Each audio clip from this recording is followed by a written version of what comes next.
Muy buenos días, soy el doctor Francisco Fernández, residente de tercer año de la Pontificia Universidad Católica, y mi tutor es el doctor Pablo Besa. Hoy día le hablaré de la anatomía del error de rodilla. Acá un poquito de la hoja de ruta de las cosas y temas que tocaremos durante la presentación, y cosas importantes que no hablaremos de la osteotomía para la corrección aislada del slope tibial. Como introducción, la etimología de la palabra osteotomía proviene del griego osteón, hueso, y tomía, cortar, y habla básicamente de todos los cortes óseos que se pueden hacer para corregir deformidades alrededor de la rodilla.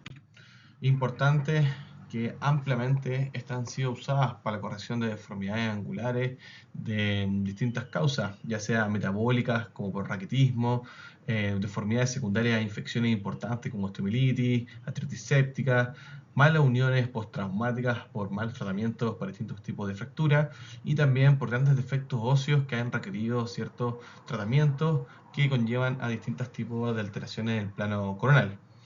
También finalmente tenemos los pacientes que son constitucionalmente con alguna deformidad, ¿cierto?, a nivel del plano coronal, que conlleva a algún grado de artrosis precoz.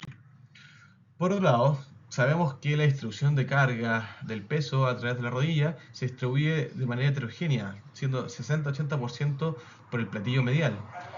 Por lo tanto, el cambio de distribución de presiones en el tiempo, ya sea por una alteración, ¿cierto?, del eje, puede conllevar un deterioro articular precoz. Y es por esto que el varo, ya teniendo un 60 o más por ciento de la carga en el platillo medial, cuando hay un varo, es decir, aumenta la carga del platillo medial, se puede exacerbar mucho más rápido. Es así que el platillo medial tiene un RR de 10 para tener problemas, una artrosis unicompartimental. Es por esto que hoy en día se ha ampliado un poco, ¿cierto?, las indicaciones para este tipo de tratamiento, siendo el tratamiento para el manejo de las inestabilidades crónicas a nivel de la rodilla con deformidades en el plano coronal y ciertos tipos de artrosis unicompartimentales ha ido ganando terreno. A modo breve, un poco la historia de cómo se ha desarrollando la osteotomía de la rodilla. Antes de Cristo ya Hipócrates hablaba de cómo con una mesa de tracción llamada Hippocratic Scamum lograban o intentaban corregir ciertas deformidades de la extremidad inferior. Más allá, en el siglo XVI empezó a conocerse el término de la osteoclasia, que significa, ¿cierto?, realizar cortes o osteotomía en el punto de la deformidad para tratar de corregirlo a través de usar fuerzas de manera externa. Ya en el siglo XIX aparece el doctor John Rea Barton de Estados Unidos, que describió en el 1837 una osteotomía supracondilia anterior para, ¿cierto?, el tratamiento de niños con anquilosis de cadera o a nivel de la rodilla. Esto le permitía recuperar la extensión, pero tenía grandes complicaciones secundarias a la baja calidad, ¿cierto?, que tenía la cirugía en ese tiempo, con baja estándares de asepsia y grandes tasas de infección. Por otro lado, de manera simultánea, aparecieron varios autores en el siglo XIX como Langbeck, Billroth, Folkman, Pancoast, que de cierta manera intentaban hacer correcciones de deformidades de manera percutánea, así como Pancoast desarrolló y describió esta herramienta que podemos ver en la pantalla, el cual permitía hacer un prepicado en el hueso a corregir, y a través de fuerzas deformantes externas logran corregir la deformidad. Y dentro de este mismo grupo está William Massewen de 1859, que en el Reino Unido practicó varias osteotomías femorales para el distinto grado de deformidades, como se puede ver en la imagen, con tasas relativamente exitosas para esa época. ¿Cuál es el gran problema de esta época? Es que había gran variedad de los outcomes entre los distintos autores. Las técnicas variaban mucho entre cada una de ellas y usaban equipos rudimentarios como el que describía como Pancoast. Por otro lado, habían grandes complicaciones como pérdida de la corrección, grandes tasas de infección y mucha rigidez. Y como descubríamos previamente, la principal indicación era lograr corregir deformidades. Ya más adelante, en el siglo XX, apareció Coventry, que fue uno de los primeros en describir y estudiar cómo la osteotomía podía, ¿cierto?, cambiar el transcurso de la enfermedad en pacientes con artritis, ¿cierto?, osteoartritis, y él planteó una osteotomía de cierre lateral con una fijación con una grapa, como se pueden ver en la imagen. fue bastante pionero en esta época, ya que fue de los primeros en describir métodos de fijación para mantener la osteotomía y también hablaba de la planificación preoperatoria. Y también se empieza a estudiar y hablar cada vez más sobre la osteoartritis como una indicación para la osteotomía. Un poquito más adelante, ya el año 2000 o el siglo XXI, los implantes más modernos, placas bloqueadas, la placa Voodoo que podemos ver en la imagen de la izquierda superior, el cual empezó a permitir y resurgir la idea de la osteotomía de apertura, que antiguamente, como no había grandes métodos de fijación, era prácticamente impracticable.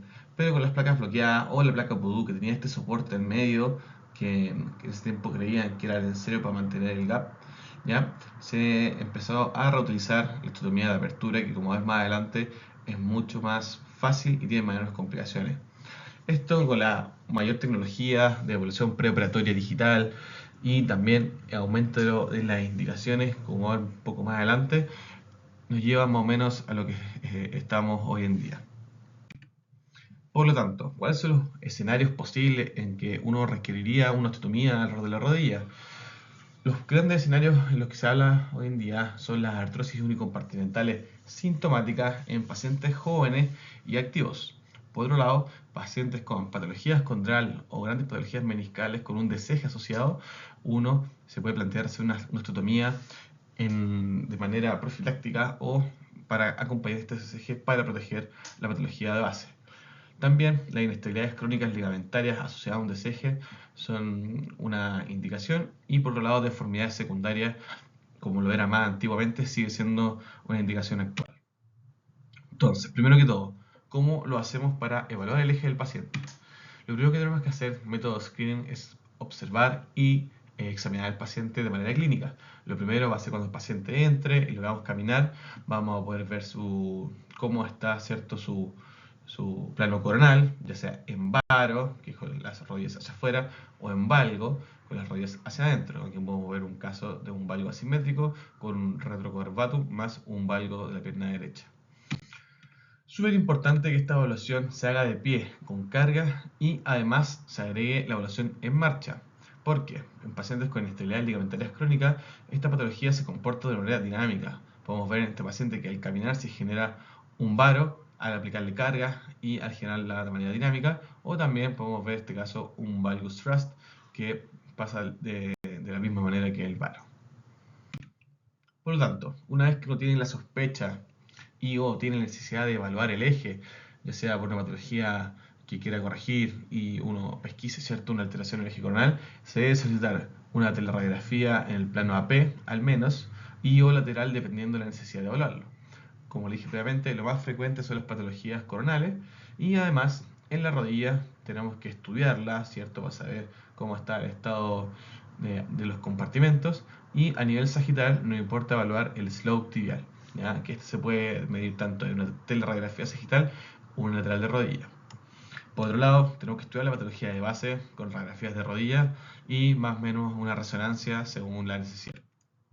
Por lo tanto, el estudio de eje de las extremidades inferiores es un estudio estandarizado que se hace de pie y con carga, idealmente con las rótulas centradas a medida que las patologías angulares del paciente lo permitan, y tiene que ser estandarizada a una cierta distancia indicada, ¿cierto?, y lo más derechito posible.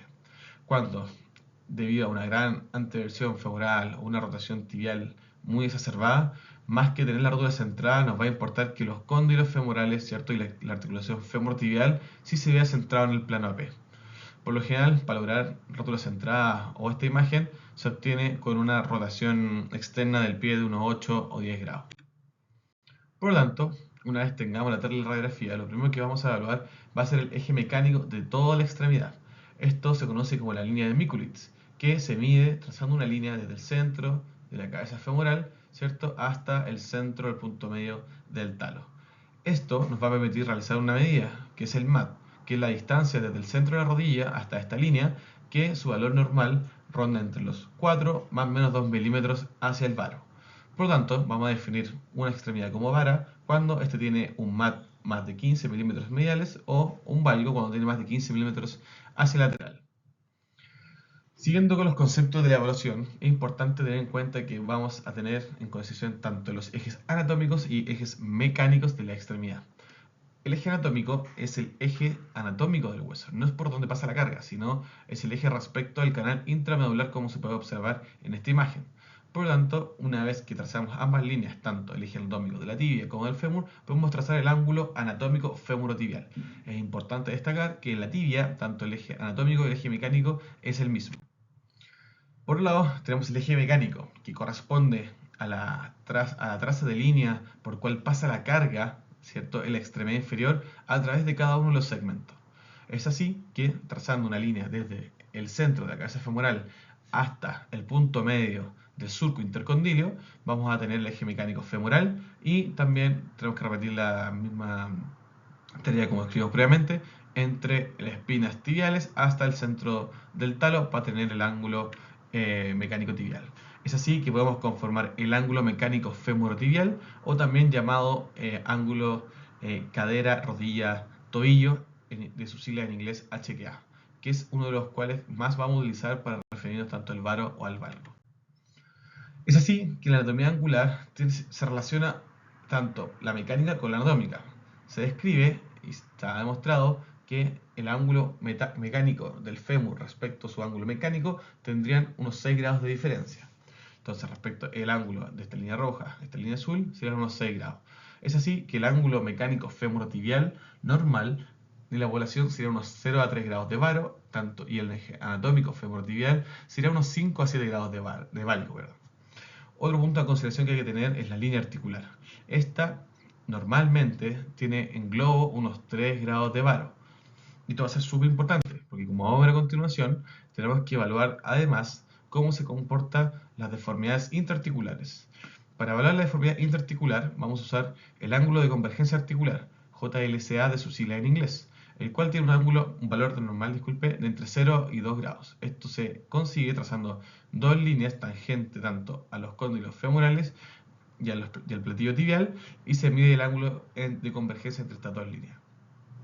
Además, tenemos el ángulo de la oblicuidad de la línea articular, de su sigla en inglés JLO, que tienen que ser menos de 4 grados, por lo menos en esta medida, ya que como veremos más adelante se puede describir este mismo, o se puede reflejar esta misma medida con otro tipo de mediciones. Y este se traza básicamente midiendo la oblicuidad del platillo tibial completo o solamente el platillo medial respecto a la horizontal respecto al suelo. ¿Por qué es tan importante el medir la oblicuidad, ¿cierto? O el JLO?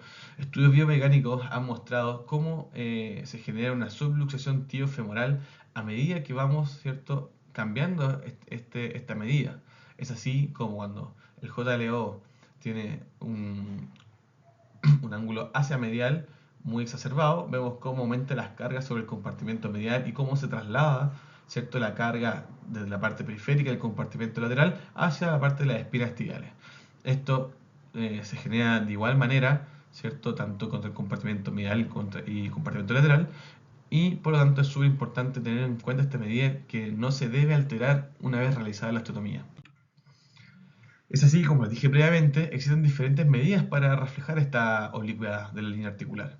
¿Ya? Ninguno tiene cortes validados en literatura de manera con algún RCT o algo por el estilo, son todas evaluaciones retrospectivas, pero los que más son usados son el JLO respecto a la horizontal del suelo, tanto medial o total, y también el MPTA, que es el ángulo medial proximal de la tibia, que vamos más adelante, reflejaría de igual manera el JLO.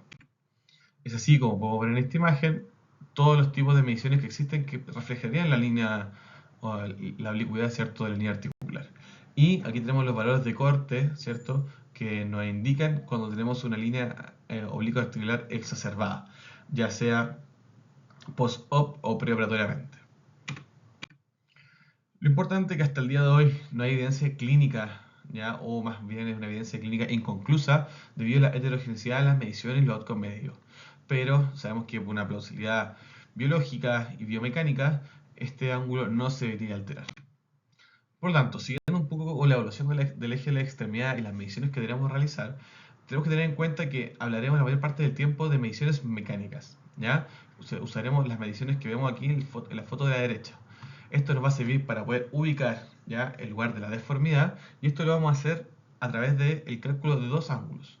Uno es el ángulo mecánico lateral distal femoral, que es el de acá, que mide 87 más menos 3, y el ángulo mecánico medial proximal tibial, que debería tener un valor similar.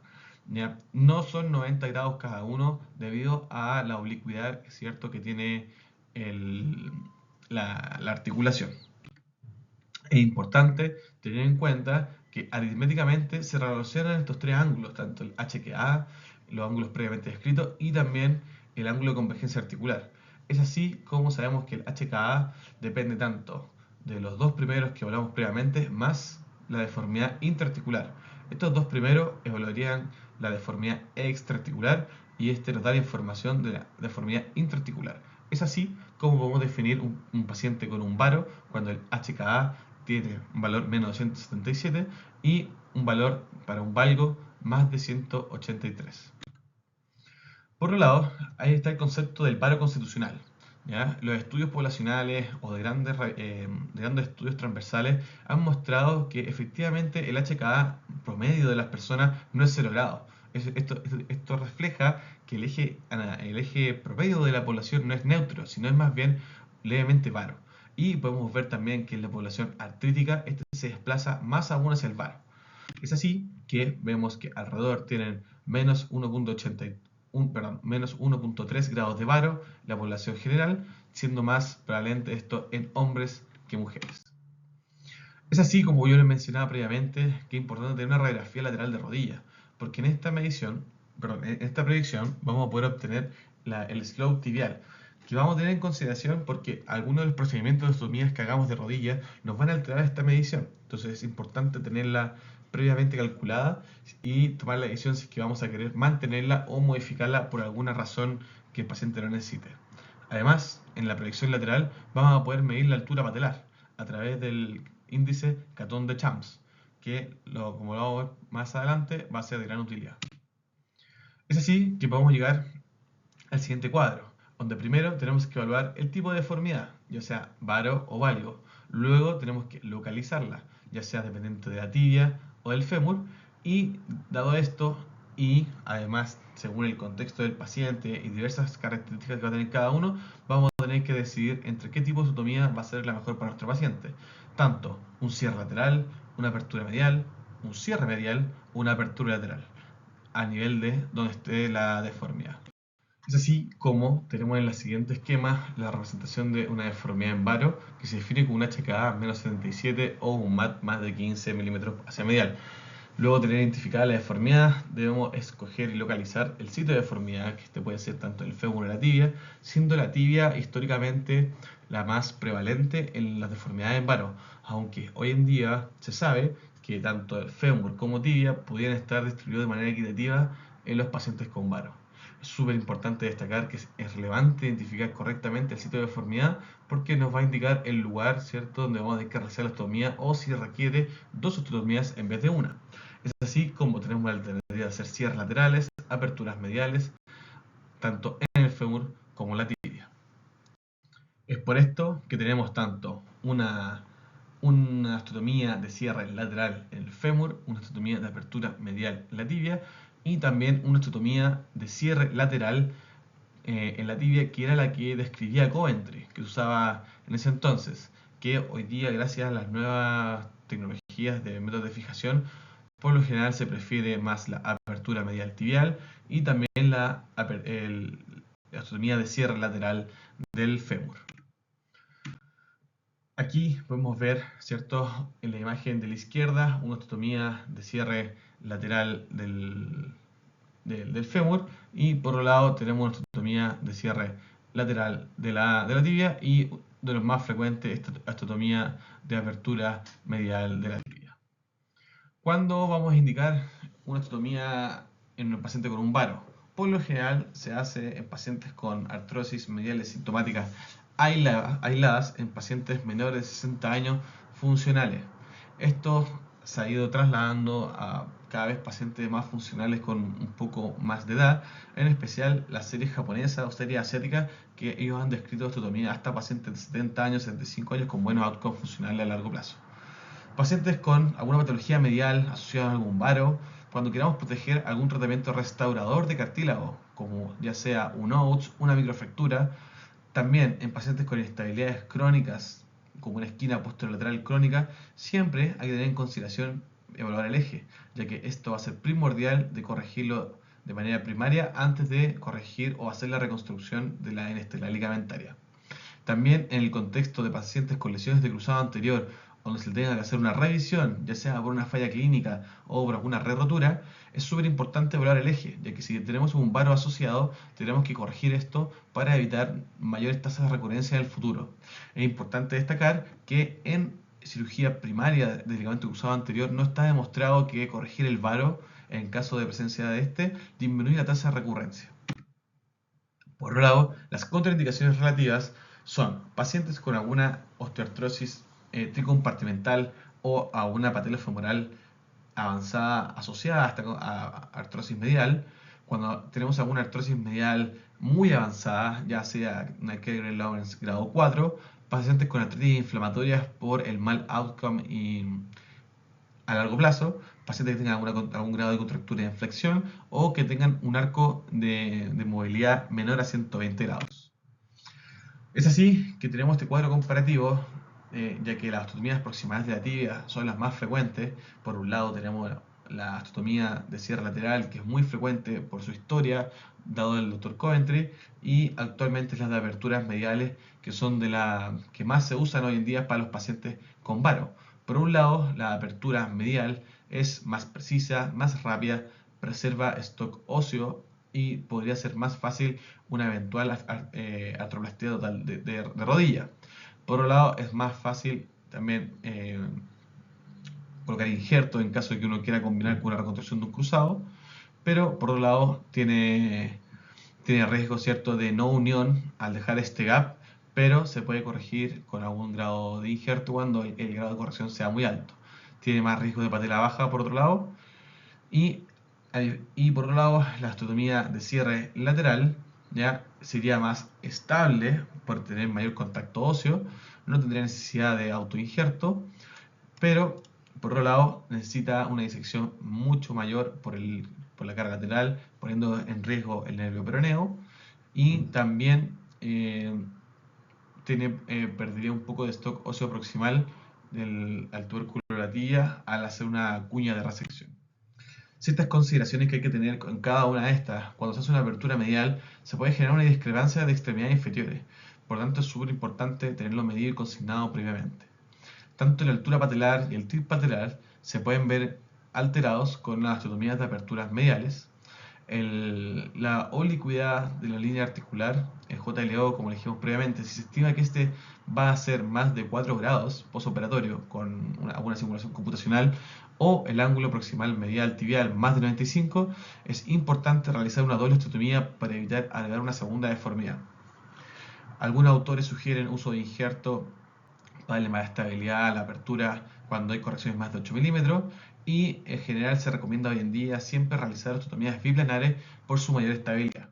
Respecto a la osteotomía de cierre lateral, es una técnica más clásica, no alteraría la apertura lateral, pero por otro lado tiene mayor dirección por lateral, y a veces necesita una osteotomía fibular proximal cuando se generan grandes correcciones, ya que el punto de rotación no está sobre la tibia fibular. Por lo tanto, se requiere realizar un corte en el de la fíbula para poder generar esta cuña de resección.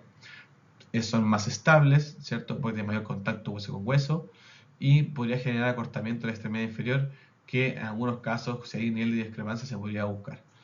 Por otro lado, al ser más estable y tener menos tasas de no unión, puede ser una alternativa en pacientes con riesgos de no unión, como en pacientes muy fumadores. Es así que, como hemos mencionado, es súper importante tener consignado el slope tibial, en especial en las osteotomías proximales de tibia, ya que ambas, tanto la de apertura como la de cierre, pueden alterar en cierta medida el slope tibial. Por un lado, las de apertura, que son las que más vamos a conversar y son las que vamos a usar, se ve que podría aumentar en cierta medida entre unos 2 milímetros el slope tibial. Es súper importante para tener que corregirlo. Vamos a tener que corregirlo, ¿cierto? El slope tibial con alguna técnica dentro de nuestra planificación. Es así que, como yo le mencionaba, la osteotomía biplanar hoy en día es considerada el gold standard porque se genera una mayor estabilidad, ya que al agregar la osteotomía hacia proximal se genera un mayor contacto óseo y le daría más estabilidad rotacional, generando menos carga sobre la osteosíntesis. Por un lado, tenemos que los isquiotibiales van a generar un vector de fuerza hacia posterior, haciendo presión, ¿cierto?, en la osteotomía hacia proximal, y el tendón patelar, por otro lado, hacer una tracción hacia proximal, también aumentaría la estabilidad de contacto. Además, es súper importante lo que conversábamos previamente de la altura patelar, ya que en pacientes que tengan patela baja previamente al procedimiento, esta osteotomía biplanar hacia proximal hay que tenerla en consideración, ya que cada 10 grados de corrección, que es harto, ¿ya?, podría bajar 2 milímetros, 2 milímetros en la altura patelar, poniendo en riesgo, ¿cierto?, y generar una patela baja secundaria.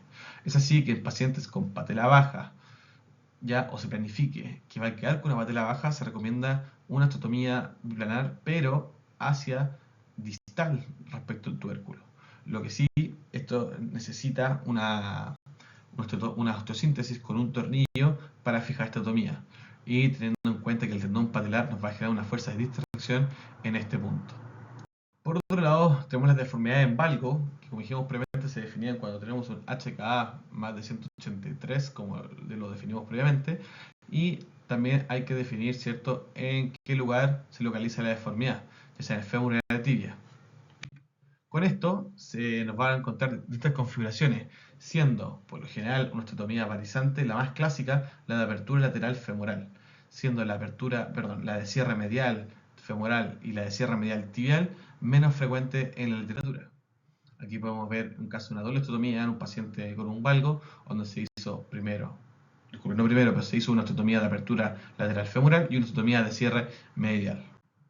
Es así que las indicaciones más frecuentes para estos pacientes son artrosis laterales sintomáticas aisladas, en pacientes jóvenes activos, por lo general pacientes menos de 55 o 60 años, en protección o de manera profiláctica en cirugía de preservación articular, ya sea porque se necesita hacer algún tipo de procedimiento como una microfractura o algún OUS o algún injerto y tenga un valgo asociado y queramos distribuir cierto el eje de carga para permitir una mejor cicatrización.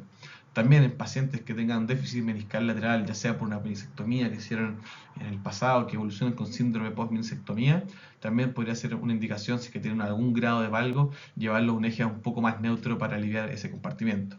La inestabilidad medial crónica es mucho más infrecuente, con bajos reportes de literatura, pero como dije previamente, en toda inestabilidad crónica asociado a algún grado de deformidad en el plano coronal, siempre esta se tiene que tratar primero. Otro escenario peculiar en los pacientes con valgo, como sabemos, el valgo aumenta el ángulo Q, siendo una fuerza lateralizante de la patela. Entonces, en pacientes que tengan inestabilidad patelofemoral con un valgo asociado, es importante corregir el valgo para cubrir todos los puntos de tratamiento en estos pacientes. Algunas contradicciones relativas de la misma manera que para el varo, pacientes con artrosis compartimental o muy avanzada, subluxación tibiofemoral, ya sea por un valgo muy grande con algún grado de deformidad interarticular, especialmente más de 20 grados, artritis inflamatorias, bajo stock óseo, por ejemplo en pacientes con valgos secundarios a una fractura de platillo tibial que tuvieron mucha deformidad interarticular. Por lo general son pacientes que son malos candidatos para una osteotomía. Pacientes más de 65 años, más bien pacientes con poca funcionalidad, pacientes con un ALBAC grado 3 también, ya que tienen mucha deformidad interarticular o contracturas de flexión más de 15 grados. Es así que las osteotomías varizantes, en especial la femoral lateral, nunca hay que llevarlas al varo. Como mencionamos previamente, el varo es mal tolerado por la rodilla. Ya el compartimento medial sufre naturalmente más carga, así que no hay que llevarlas al varo, máximo al eje neutro. Por un lado, las aperturas laterales, en especial las femorales, tienen más riesgo de retiro por gran irritación de la banda tibial, por la disección y por la prominencia que tienen estas placas. Siempre recordar hoy en día el gold standard es realizar totomías biplanares, ¿ya? Esto le da mayor estabilidad rotacional y una mayor superficie de contacto a nuestra totomía, generando una mayor tasa de estabilidad a largo plazo. Es así como llegamos casi a nuestro último punto, que son los métodos de planificación. En este punto tenemos varios métodos descritos en la literatura. Tenemos el método Dugdale, de Miniachi, de Paley. Tenemos el método que nos habla de 1 grado por 1 milímetro de grado de corrección. Es importante que estos se tienen que medir en una radiografía de extremidades estandarizadas, como mencionamos probablemente. De estos métodos, Miniachi, el que ha mostrado tener menos tasa de error comparado al postoperatorio, y es súper importante hoy en día, ojalá, contar con algún software de planificación digital que nos permite simular, ¿cierto?, a través de cortes de la imagen, cómo va a quedar nuestra anatomía, ya que esto nos va a llevar a tomar ciertas decisiones de planificación. Es así que lo primero que tenemos que definir va a ser nuestra nueva eje mecánico de la extremidad, nuestro nuevo Miculix, ¿ya? Esto lo podemos ver con el porcentaje del ancho del platillo tibial desde medial a lateral, siendo 0 lo más medial y 100% lateral. Aquí el autor Fujisawa describió que alrededor de entre el 60 al 70% del platillo lateral, ya, en donde él obtenía mejores outcomes funcionales. Esto lo verificó en osteotomías tibiales para pacientes con tibia vara y artrosis mediales a través de la artroscopía, y se dio cuenta que en el punto en promedio del 62.5% del ancho del platillo se obtenía una mejor regeneración del cartílago luego al hacer el second look. Lo que sí, hoy en día las nuevas líneas han tomado más bien hacer una selección más dirigida al paciente, ya sea porque se le va a hacer una corrección profiláctica, ¿ya?, o según el grado de artrosis que tenga. Es así como las nuevas recomendaciones nos hablan más hoy en día de un 55%, que es como hito, ¿cierto?, a nivel de la anatomía en la espina lateral. O sea, pacientes con artrosis de bajo grado podríamos llevarla al 50 o al 55%, ¿ya?, a un paciente que se le haga una patología meniscal o condral, y en pacientes ya grado 3 o 4 que tengan una buena indicación, pacientes jóvenes con artrosis avanzada, se podrían llevar un poco más al 60% o al punto de Fujisawa. Lo segundo importante a destacar es la posición de los hinge, que van a ser nuestros puntos de pivote a la hora de hacer la apertura o los cierres. En el caso de las osteotomías más comunes, que son las aberturas mediales, ¿cierto?, tibiales, vamos a usar el tercio superior de la articulación tibiofibular o el tip de la fíbula, que es alrededor de 1 a 1,5 centímetros de la articulación del platillo lateral. Súper importante dejar 1 centímetro de cortical lateral para prevenir las fracturas del hinge, y el corte medial se hace aproximadamente a 3 o 4 centímetros de la línea articular. Algunos autores describen que este corte medial hay que tomar el hinge como referencia y angularse unos 110 grados hacia la cortical medial, ¿ya?, y usar ese punto para realizar la osteotomía. Es súper importante recalcar que todas estas osteotomías se hacen a nivel metafisiario, ya que son en la zona metafisiaria tiene mayor tasa de consolidación y mejor irrigación. Por otro lado, para la apertura lateral femoral lateral, tenemos que uno puede trazar o usar 2 o 3 dedos proximal al epicóndilo lateral, angularse unos 20 grados en dirección al tubérculo aductor, y recordar también dejar 1 centímetro de cortical medial. Aquí en esta foto podemos mostrar posición de 2 hinge. En el caso de la apertura tibial medial tenemos este punto acá, y en el caso de una apertura lateral femoral vamos a usar esta proyección desde acá hacia el tubérculo aductor, dejando 1 centímetro de la cortical medial. Entonces, viendo los distintos tipos de métodos de planificación, primero tenemos el 1 milímetro 1 grado, que básicamente consiste en calcular el ángulo HKA del paciente actual, realizamos la resta del HKA que tenemos versus el que queremos buscar, y eso nos va a dar el grado de deformidad, y eso lo traspasamos simplemente a cuántos milímetros de gap que vamos a usar. Paley hacía algo similar, pero en vez de transformarlo, él usaba la resta, llevándolos todos a 183, y luego hacía el cálculo del gap en el punto del hinge, pero no usando 1 grado, 1 milímetro, sino lo calculaba como lo va a ver más adelante. Uno de los otros métodos bien descritos de la literatura, el método Dugdale, ¿ya?, que consiste básicamente en trazar el nuevo ángulo femorotibial mecánico, pero utilizando el nuevo punto que queremos nosotros llevar nuestro eje mecánico actual. Si queremos trasladar esta línea roja hasta ese punto. Entonces trazamos, ¿cierto? Ambos ejes mecánicos de cada segmento y calculamos el ángulo entre estas dos, entre estas dos rectas. Luego trasladamos, ¿cierto? Este ángulo al hinge que vamos a utilizar, depende del tipo de osteotomía que vayamos a realizar, y con esto se calcula la abertura del gap, como vamos a ver a continuación. Y el método Miniachi, que buscaba, ¿cierto? Hacer un cálculo más bien anatómico según el punto de la deformidad. Entonces lo que ellos hacían era trazar el eje original, ¿cierto? Como vemos acá, al punto A, trazar el nuevo eje mecánico, en este caso usaron el 55%, lo proyectamos, ¿cierto? Hacia la altura del talo, que sería la nueva posición del talo, llamándose A'. Luego, ¿cierto? Vamos a definir la posición del hinge, que es el H, y vamos a trazar dos líneas, HA, ¿cierto? Y HA'. Y el ángulo entre estas dos líneas va a ser el ángulo de corrección. Luego vamos a trazar desde H, que es el punto del hinge, en este caso para una osteotomía de apertura proximal tibial medial, vamos a hacer una recta, desde el hinge hasta el punto donde queremos realizar la apertura, que son alrededor unos 3-4 centímetros desde la superficie articular. Y luego vamos a proyectar alfa, ¿cierto?, sobre O para poder calcular el gap, como lo vamos a ver a continuación. Y aquí tenemos dos métodos para calcular el gap. Lo primero es sobreproyectar, ¿cierto?, HA y HA y HA' el largo de la osteotomía, que esto con la planificación digital lo podemos calcular, ¿cierto? Lo proyectamos sobre cada una de estas rectas y vemos la diferencia, entre estas dos rectas y nos va a dar la altura. Por otro lado, podemos asumir la osteotomía como un triángulo rectángulo y calcularlo con trigonometría. Podemos ver que el triángulo azul está sobreproyectado al punto de la osteotomía y como este simula un triángulo rectángulo, y podemos hacer con trigonometría básica calcular que el gap, ¿cierto?, va a ser la tangente de alfa por el largo de la osteotomía. Y eso nos daría el gap para generar la apertura o para hacer la resección pertinente.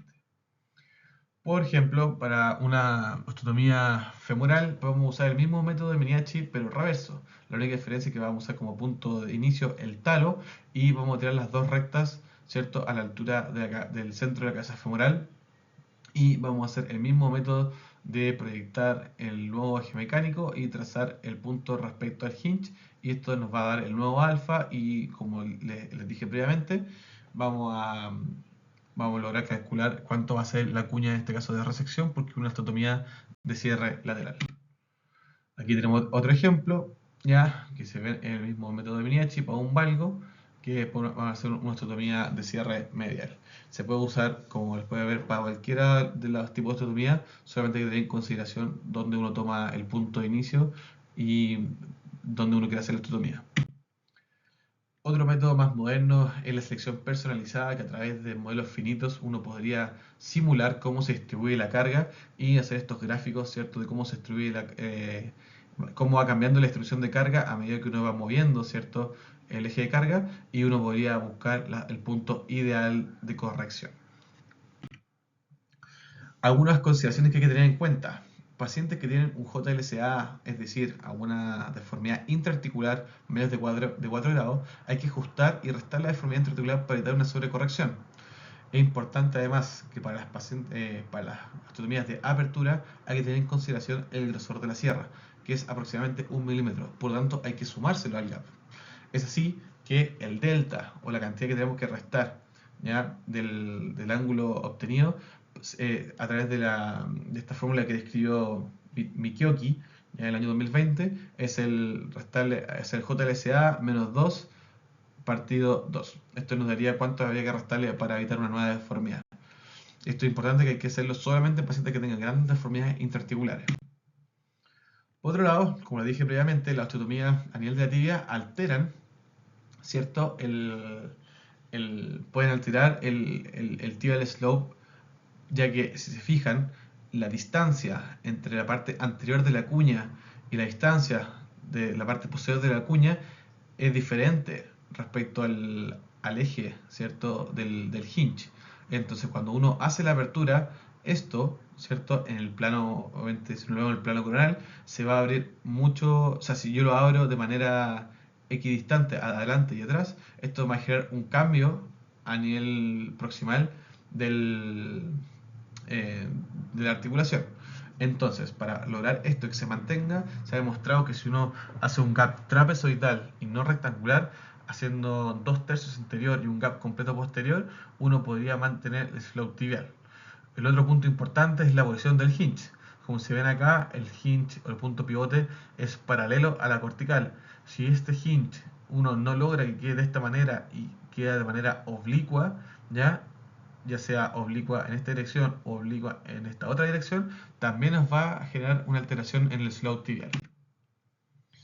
Por otro lado, un punto sumamente importante son las dobles osteotomías. ¿Cuándo hay que indicarlas?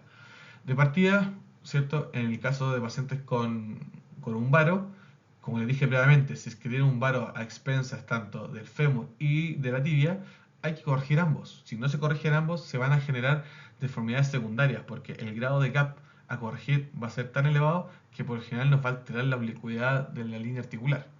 Por otro lado, cuando predecimos, ¿cierto? A través de simulación, que el ángulo tibial, medial, mecánico, proximal va a ser mayor a 95, está mal este símbolo, también necesitamos hacer una doble osteotomía, porque este ángulo predice o traduce también la oblicuidad articular. Por otro lado, cuando tenemos una osteotomía planificada más de 15 milímetros, que es mucho, también se recomienda hacer una doble osteotomía para poder bajar este número. Y cuando la oblicuidad articular es más de 4 grados, también hay que hacer una doble osteotomía para evitar deformidades secundarias y así no generar mayor estrés sobre el compartimiento. Esto se aplica tanto para el vario como el valgo. Es así que para las dobles osteotomías tenemos múltiples combinaciones, ¿ya? Podemos ver que pacientes con varo, ¿ya? Que tengan eh, su deformidad tanto a nivel de la tibia y el fémur, se pueden hacer dobles aperturas mediales, como podemos ver en este caso. ¿Ya? Tener una apertura medial a nivel femoral y una apertura medial a nivel tibial. Pero en este caso fue más que nada la selección de la apertura medial a nivel del fémur, porque como pueden ver tienen una reconstrucción del cruzado. Entonces esto probablemente iba a dificultar mucho hacer una osteotomía de cierre lateral, que es la combinación más tradicional, hacer una apertura medial y un cierre lateral femoral. En este caso, por ejemplo, tenemos otro ejemplo, que tenemos un paciente con un varo, en el que se le hizo una apertura medial al nivel de la tibia y se le hizo un cierre lateral al nivel del fémur. Y de esta manera permite hacer una corrección de su deformidad sin generar nuevas deformidades. Existen otros tipos de osteotomía descritas en la literatura, como es la osteotomía en domo, que logra preservar, ¿cierto?, la forma natural de la tibia, no alteraría el largo, pero técnicamente es poco utilizada ya que requiere una gran exposición y técnicamente es difícil. Por otro lado está la osteotomía en L, ¿ya? Que son osteotomías que permitirían modificar solamente o en gran medida deformidades intraarticulares secundarias, ¿ya? Pero tienen bajo poder de corrección para macrodeformidades extraarticulares. Por lo tanto, sería muy poco usado hoy en la literatura. Y finalmente, cuando hay grandes deformidades, ya cuando se alejan un poco de la zona metafisiaria de la rodilla, tenemos los fijadores externos como el Lizarov, que también permiten manejar las deformidades alrededor de la rodilla. Súper importante hablar de las complicaciones más frecuentes, ¿ya? Está descrito que hoy en día con las nuevas tecnologías la prevalencia de estas ha ido disminuyendo en el tiempo, siendo descrito entre un 6 a un 10% para las aperturas mediales tibiales y entre un 9 a un 30% en las osteotomías femorales distales. Dentro de las más frecuentes que vamos a describir están las fracturas del hinge, lesiones vasculares especiales políticas durante la osteotomía, pobre corrección, ya sea sobre o falta por mala planificación, persistencia del dolor, no unión en casos de la apertura o también osteosíntesis sintomática, en especial cuando hacemos aperturas laterales o cierres laterales a nivel del fémur por la irritación a nivel de la banda iliotibial. Quiero detenerme acá un segundo para hablar un poco de las fracturas del hinge. Sabemos que estas son más frecuentes en las aperturas, es de las complicaciones más frecuentes que se pueden ver en las osteotomías de rodilla. Alcanzan hasta un 6% y tienen mayor tasa de no unión en estos pacientes y recurrencia. Y la explicación más clásica que se utiliza es la de Takeuchi, que tenemos en primer lugar la fractura por la osteotomía, que básicamente es que se complete la osteotomía. Por un lado tenemos la tipo 2, que es hacia la metáfisis, y la tipo 3, que es hacia la epífisis, perdón, que sería básicamente una fractura articular. Es así como tenemos distintos tipos de protocolos, ya que esto puede pasar de manera intraoperatoria, que uno se dé cuenta, o también en el seguimiento. Cuando es intraoperatoria, ya hay una tipo 1, es una extensión de la osteotomía, se puede agregar una fijación medial con una placa un poco más larga, y también distalizar, ¿cierto? Y demorar la carga, ¿ya? O sea, hay que dejarlo en descarga parcial por 4 o 6 semanas. Cuando tenemos una fractura tipo 2 o tipo 3, de manera intraoperatoria uno podría agregar una placa lateral, o en las tipo 3, cuando son articulares, uno podría agregarles tornillos canulados, ¿cierto? A la parte epifisiaria, en especial si es que son inestables. Eso hay que hablarlo de manera intraoperatoria. De manera postoperatoria, cuando tenemos una fractura tipo 1, ¿ya? Lo que uno debe hacer es extender de manera progresiva la carga, y en el caso de las tipo 2, uno tiene que extender un poco más la carga parcial hasta 6-8 semanas, o hasta que nosotros veamos formación de callo, ¿ya? Si hay un desplazamiento más de 2 milímetros, hay que hacer una descarga completa, no descarga parcial. Entonces, en ese caso, hay que dejarlo 4 a 6 semanas con una descarga completa. Hoy en día está escrito que hay que hacer el uso de agujas profilácticas, ya en especial esta anteromedial a nivel del hinge, ya que nos permitiría, ¿cierto?, evitar la propagación de la osteotomía. Estudios biomecánicos han mostrado que esto aumentaría hasta un 880% la carga máxima hasta la falla cuando uno está haciendo la osteotomía, por lo cual es una recomendación muy, muy importante hoy en día para hacer este tipo de osteotomía. Otro punto importante que no hemos conversado, si se fijan, la principal indicación que hemos tratado para este tipo de osteotomía son pacientes con artrosis unicompartimental. Entonces uno se hace la pregunta: ¿por qué artrosis unicompartimental no le pongo una prótesis unicompartimental versus osteotomía? Básicamente, el objetivo de la osteotomía está indicado a pacientes con una mayor funcionalidad y un poco menores, ¿ya? No así pacientes que tengan más de 65 años, 70 años, y a los pacientes que tengan más de 55 años, ¿ya? O pacientes de muy baja demanda, sí sería preferente, ¿ya?, usar una prótesis unicompartimental.